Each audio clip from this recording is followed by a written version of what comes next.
नमस्कार। ज़िंदगी सुपरफास्ट में सभी हिंदी प्रेमियों का बहुत-बहुत स्वागत, वंदन, अभिनंदन। सुनते हैं मुंशी प्रेमचंद जी की कहानी माता का हृदय। माधवी की आंखों में सारा संसार अंधेरा हो रहा था। कोई अपना मददगार न दिखाई देता था। कहीं आशा की झलक न थी। उस निर्धन घर में वह अकेली पड़ी रोती थी और कोई आंसू पोंछने वाला न था। उसके पति को मरे हुए 22 वर्ष हो गए थे। घर में कोई संपत्ति न थी। उसने न जाने किन तकलीफ़ों से अपने बच्चों को पाल पोसकर बड़ा किया था। वही जवान बेटा आज उसकी गोद से छीन लिया गया था और छीनने वाला कौन था? अगर मृत्यु ने छीना होता तो वह सब्र कर लेती। मौत से किसी को द्वेष नहीं होता, मगर स्वार्थियों के हाथों यह अत्याचार असह्य हो रहा है। इस घोर संताप की दशा में उसका जी रह रहकर इतना विकल हो जाता कि इसी समय चलूं और उस अत्याचारी से इसका बदला लूं जिसने उस पर यह निष्ठुर आघात किया है। मारूं या मर जाऊं, दोनों में ही संतोष हो जाएगा। कितना सुंदर, कितना होनहार बालक था। यही उसके पति की निशानी, उसके जीवन का आधार, उसकी उम्र भर की कमाई थी। वही लड़के इस वक्त जेल में पड़ा न जाने क्या क्या तकलीफ़ें झेल रहा होगा। और उसका अपराध क्या था? कुछ नहीं। सारा मोहल्ला उस पर जान देता था। विद्यालय के अध्यापक उस पर जान देते थे। अपने बेगाने सभी तो उसे प्यार करते थे। कभी उसकी कोई शिकायत सुनने ही में नहीं आई। ऐसे बालक की माता होने पर भी अन्य माताएं उसे बधाई देती थी। कैसा सज्जन, कैसा उदार, कैसा परमार्थी। खुद भूखों सो रहे, मगर क्या मजाल कि द्वार पर आने वाले अतिथि को रूखा जवाब दे। ऐसा बालक क्या इस योग्य था कि जेल में जाता? उसका अपराध यही था। वह कभी कभी सुनने वालों को अपने दुखी भाइयों का दुखड़ा सुनाया करता था। अत्याचार से पीड़ित प्राणियों की मदद के लिए हमेशा तैयार रहता था। क्या यही उसका अपराध था? दूसरों की सेवा करना भी अपराध है, किसी अतिथि को आश्रय देना भी अपराध है। इस युवक का नाम आत्मानंद था। दुर्भाग्यवश उसमें वे सभी गुण थे जो जेल का द्वार खोल देते थे। वह निर्भीक था, स्पष्टवादी था, साहसी था, स्वदेश प्रेमी था, निस्वार्थ था, कर्तव्यपरायण था। जेल जाने के लिए इन्हीं गुणों की ज़रूरत होती है। स्वाधीन प्राणियों के लिए वे गुण स्वर्ग का द्वार खोल देते हैं, पराधीनों के लिए नरक के द्वार। आत्मानंद के सेवा कार्य ने, उसकी प्रकृताओं ने और उसके राजनीतिक लेखों ने उसे सरकारी कर्मचारियों की नज़रों में चढ़ा दिया था। सारा पुलिस विभाग नीचे से ऊपर तक उससे सतर्क रहता था। सबकी निगाहें उस पर लगी रहती थी। आखिर जिले में एक भयंकर डाके ने उन्हें इच्छित अवसर प्रदान कर दिया। आत्मानंद के घर की तलाशी हुई। कुछ पत्र और लेख मिले जिन्हें पुलिस ने डाके का बीजक सिद्ध किया। लगभग 20 युवकों की एक टोली फांस ली गई। आत्मानंद इसका मुखिया ठहराया गया। शहादतें हुई। इस बेकारी और गिरानी के ज़माने में आत्मा से ज़्यादा सस्ती और कौन सी वस्तु हो सकती है? बेचने को और किसी के पास रह ही क्या गया है? नाम मात्र का प्रलोभन देकर अच्छी से अच्छी शहादतें मिल सकती हैं, और पुलिस के हाथों में पड़कर तो निकृष्ट से निकृष्ट गवाहियाँ भी देववाणी का महत्व प्राप्त कर लेती हैं। शहादतें मिल गई। महीने भर तक मुकदमा चला। मुकदमा क्या चला, एक स्वांग चलता रहा और सारे अभियुक्तों को सजा दे दी गई। आत्मानंद को सबसे कठोर दंड मिला, 8 वर्ष का कठिन कारावास। माधवी रोज कचहरी जाती, एक कोने में बैठी सारी कार्रवाई देखा करती। मानवीय चरित्र कितना दुर्बल, कितना निर्दय, कितना नीच, उसका उसे तब तक न अनुमान था। जब आत्मानंद को सजा सुना दी गई और वह माता को प्रणाम करके सिपाहियों के साथ चला, तो माधवी मूर्छित होकर जमीन पर गिर पड़ी। 2-4 दयालु सज्जनों ने उसे एक तांगे पर बैठाकर घर पहुंचाया। जब वह होश में आई, उसके हृदय में शूल सा उठ रहा है। किसी तरह धैर्य नहीं होता है। उस घोर आत्मवेदना की दशा में अब उसे अपने जीवन का केवल एक लक्ष्य दिखाई देता है, और वह है इस अत्याचार का बदला। अब तक पुत्र उसके जीवन का आधार था, अब शत्रुओं से बदला लेना ही उसके जीवन का आधार होगा। जीवन में अब उसके लिए कोई आशा न थी। इस अत्याचार का बदला लेकर वह अपना जन्म सफल समझेगी। इस अभागे नर पिशाच बागची ने जिस तरह उसे रक्त के आंसू रुलाए हैं, उसी भांति यह भी उसे रुलाएगी। नारी हृदय कोमल हैं, लेकिन केवल अनुकूल दशा में। जिस दशा में पुरुष दूसरे को दबाता है, स्त्री शील और विनय की देवी हो जाती है। लेकिन जिसके हाथों अपना सर्वनाश हो गया हो, उसके प्रति स्त्री को पुरुष से कम घृणा और क्रोध नहीं होता। अंतर इतना ही है कि पुरुष शस्त्रों से काम लेता है, स्त्री कौशल से। रात भीगती जाती थी और माधवी उठने का नाम न लेती थी। उसका दुख प्रतिकार के आवेश में विलीन हो जाता था, यहाँ तक कि उसके सिवा उसे और किसी की याद ही न रही। उसने सोचा, कैसे यह काम होगा। कभी घर से निकलूंगी।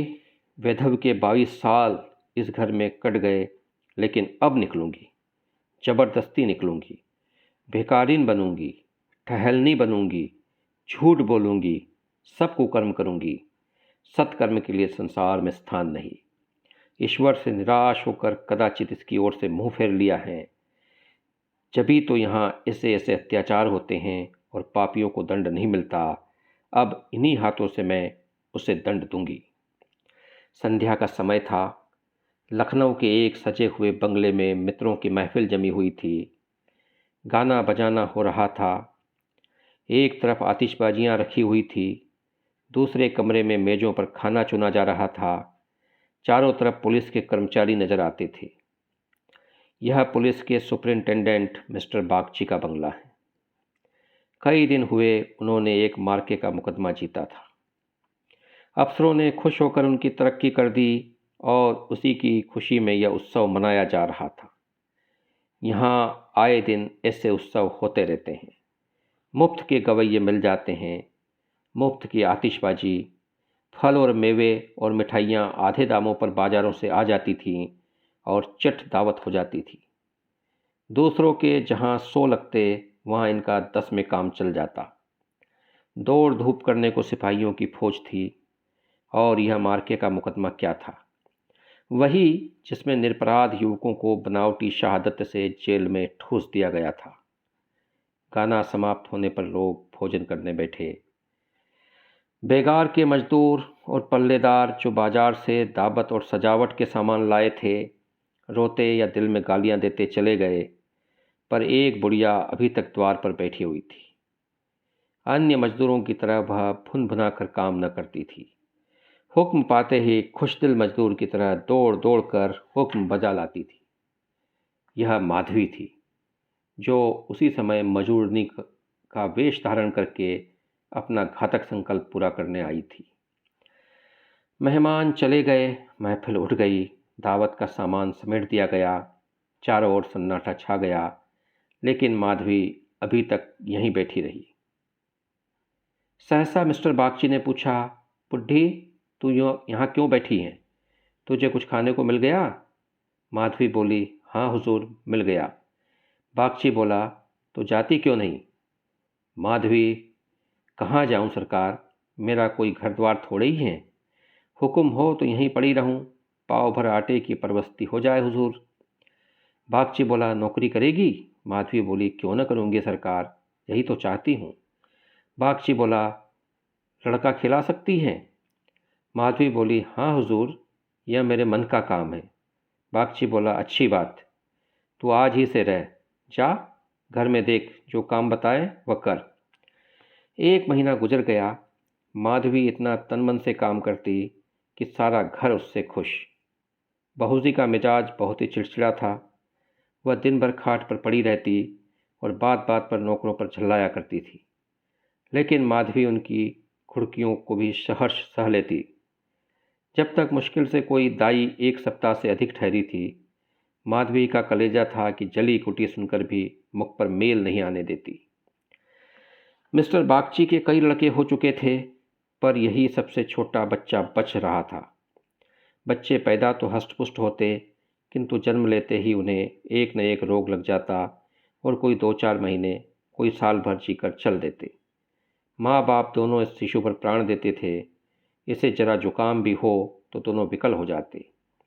स्त्री पुरुष दोनों शिक्षित थे, पर बच्चे की रक्षा के लिए टोना टोटका, दुआ तावीज, जंतर मंतर, एक से भी उन्होंने इनकार न किया। माधवी से यह बालक इतना हिल गया था कि एक क्षण के लिए भी उसकी गोद से न उतरता। वह कहीं एक क्षण के लिए चली जाती तो रो रो कर दुनिया सिर पर उठा लेता। वह सुलाती तो सोता, या दूध पिलाती तो पीता, वह खिलाती तो खेलता, उसी को वह अपनी माता समझता। माधवी के सिवा उसके लिए संसार में और न कोई अपना था। बाप को तो वह दिन भर में केवल 2-4 बार देखता और समझता यह कोई परदेसी आदमी है। माँ आलस्य और कमजोरी के मारे उसे गोद में लेकर टहल न सकती थी। उसे वह अपनी रक्षा का भार संभालने के योग्य न समझता था, और नौकर चाकर उसे गोद में लेते तो इतनी बेदर्दी से कि उसके कोमल अंगों में पीड़ा होने लगती। कोई उसे ऊपर उछाल देता था, यहाँ तक कि अबोध शिशु का कलेजा मुंह को आ जाता। उन सबों में वह डरता था। केवल माधवी थी जो उसके स्वभाव को समझती थी। वह जानती थी कि कब क्या करने से बालक प्रसन्न होगा, इसलिए बालक को भी उससे प्रेम था। माधवी ने समझा था यहाँ कंचन बरसता होगा, लेकिन उसे यह देखकर कितना विस्मय हुआ कि बड़ी मुश्किल से महीने का खर्च पूरा होता है। नौकरों से एक एक पैसे का हिसाब लिया जाता है और बहुधा आवश्यक वस्तुएं टाल दी जाती थी। एक दिन माधवी ने कहा, बच्चे के लिए कोई तेज गाड़ी क्यों नहीं मंगवा देती? गोद में उसकी बाढ़ मारी जाती है। मिसेस बागची ने कुंठित होकर कहा, कहाँ से मंगवा दूँ? कम से कम 50-60 रुपये में आएगी, इतने रुपए कहाँ हैं? माधवी, मालकिन, आप भी ऐसा कहती हैं? मिसेस बागची बोली, झूठ नहीं कहती। बाबूजी की पहली स्त्री से 5 लड़कियां हैं। इस समय सब इलाहाबाद के एक स्कूल में पढ़ रही हैं।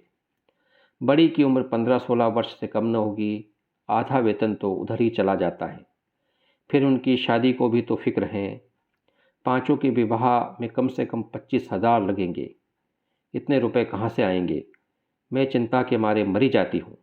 मुझे कोई दूसरी बीमारी नहीं है, केवल यही चिंता का रोग है। माधवी बोली, घूस भी तो मिल सकती है। मिसेस बागची, बूढ़ी, ऐसी कमाई से बरकत नहीं होती।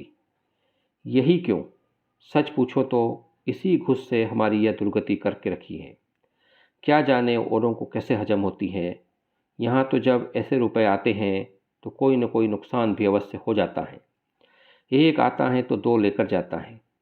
बार बार मना करती हूँ, हराम की कौड़ी घर में न लाया करो, लेकिन मेरी कौन सुनता है।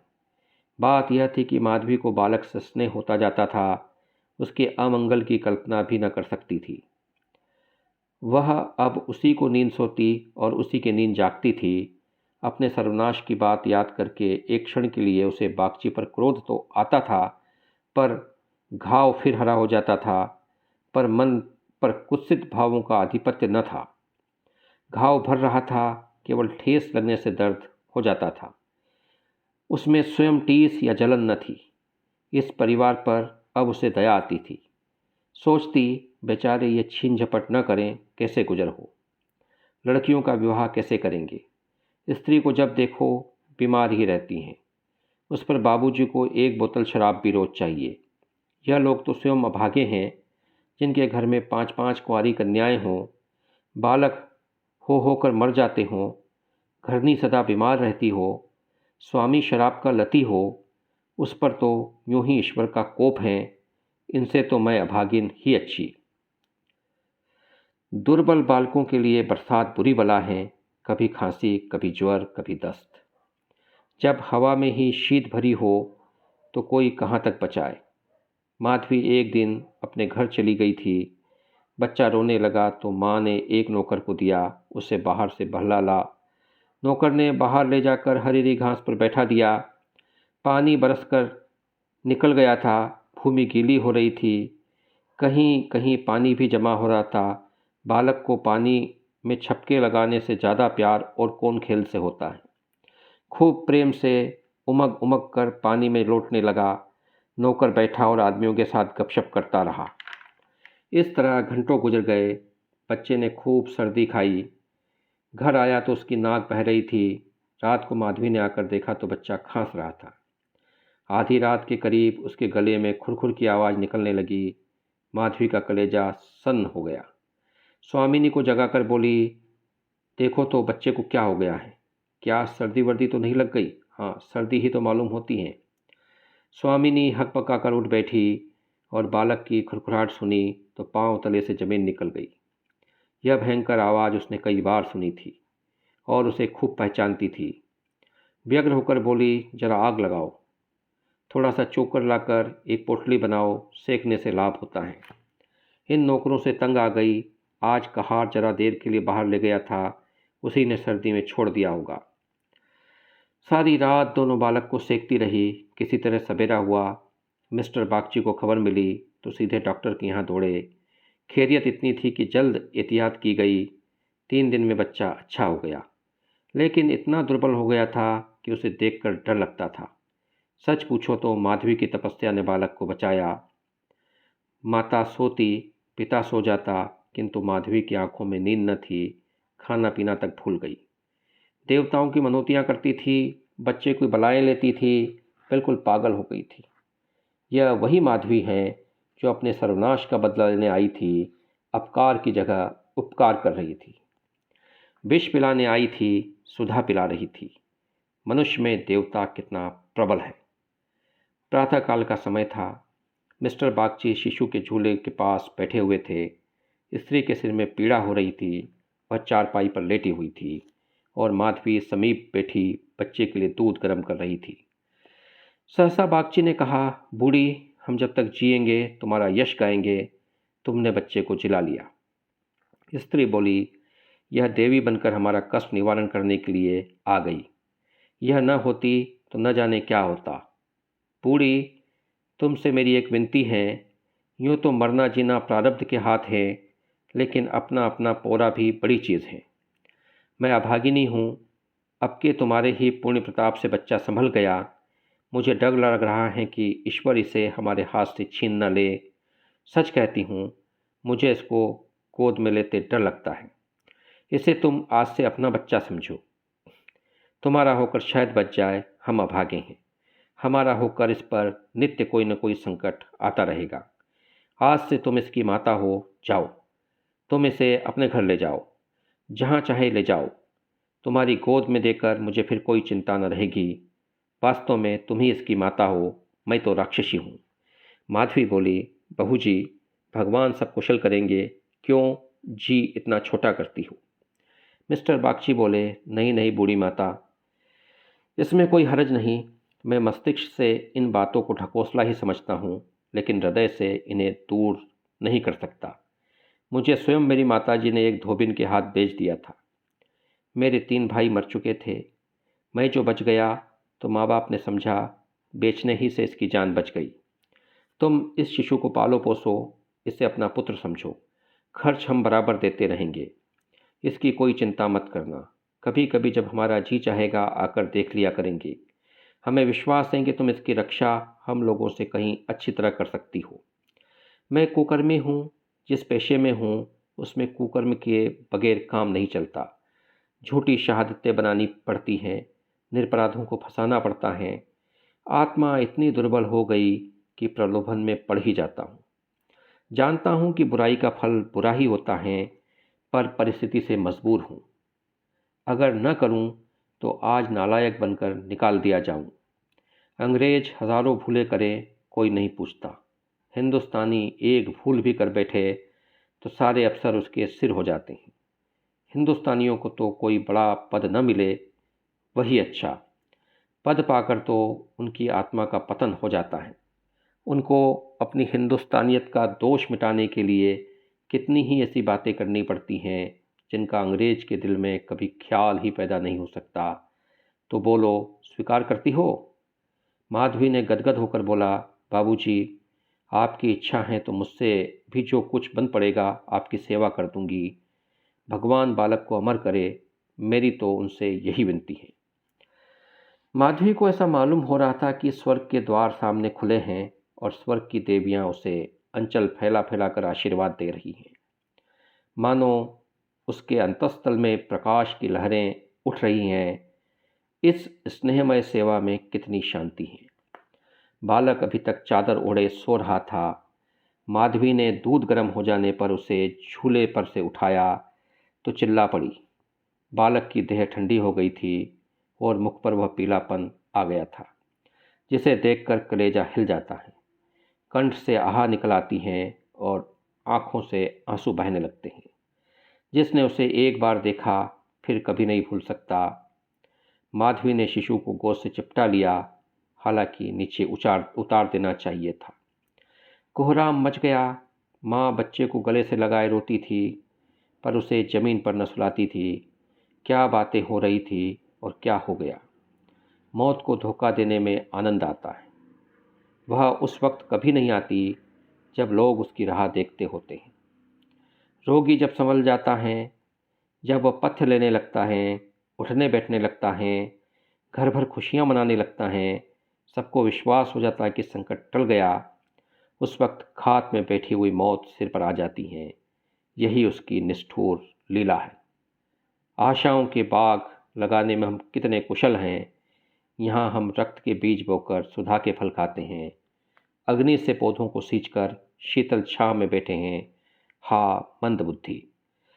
दिन भर मातम होता रहा। बाप रोता था, माँ तड़पती थी और माधवी बारी बारी से दोनों को समझाती थी।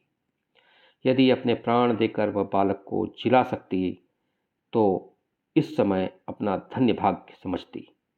वह अहित का संकल्प करके यहाँ आई थी और आज जब उसकी मनोकामना पूरी हो गई और उसे खुशी से फूला न समाना चाहिए था, उसे उससे कहीं घोर पीड़ा हो रही थी जो अपने पुत्र की जेल यात्रा से हुई थी।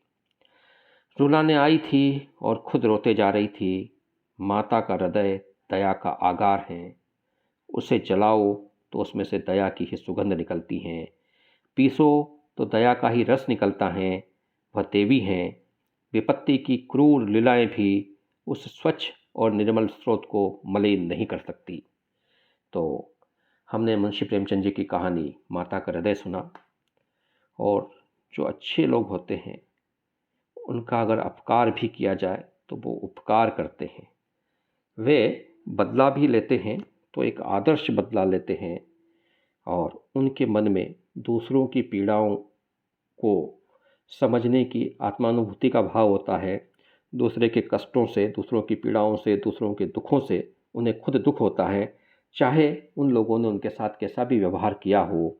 और ख़ास करके जो माँ का हृदय होता है वह सब तो एक ऐसा हृदय होता है कि जहाँ केवल प्यार की और प्रेम की, वात्सल्य की नदी लगातार बहती रहती है। उसका स्रोता, उसका झरना निरंतर बहता रहता है। तो यहाँ पर माधवी नाम के चरित्र को हमने देखा कि उसके बेटे को जिस व्यक्ति ने फंसाया था वह उसके बेटे की जान बचाने के लिए अपनी जान तक लगा देती है। और जब बेटा हाथों से निकल जाता है तो उसे जितना दुख होता है उतना दुख तो शायद उसके अपने माँ बाप को नहीं होता है। तो अच्छे लोगों का ये विशेषता होती है कि वे बुरा करने वालों का भी बुरा नहीं कर पाते हैं। तो निश्चित रूप से यह एक बड़ा मानवीय गुण है, बड़ा दैविक गुण है। और मैं आशा करता हूँ कि आपको यह कहानी पसंद आई होगी। इस कहानी को सुनने के दौरान लगभग 24 मिनट इस यात्रा में, इस सफ़र में आप हम सफ़र रहे। एक छोटा सा निवेदन कि कृपया इस चैनल को आप लोग सब्सक्राइब कर दें यदि नहीं किया है तो, और बाजू में एक घंटी है उसको भी बजा दें ताकि मैं बार बार आप तक ऐसी कहानियाँ पहुँचाता रहूँ। तो आपने इस कहानी को सुना, इसके लिए आप सभी का बहुत बहुत धन्यवाद। प्रणाम।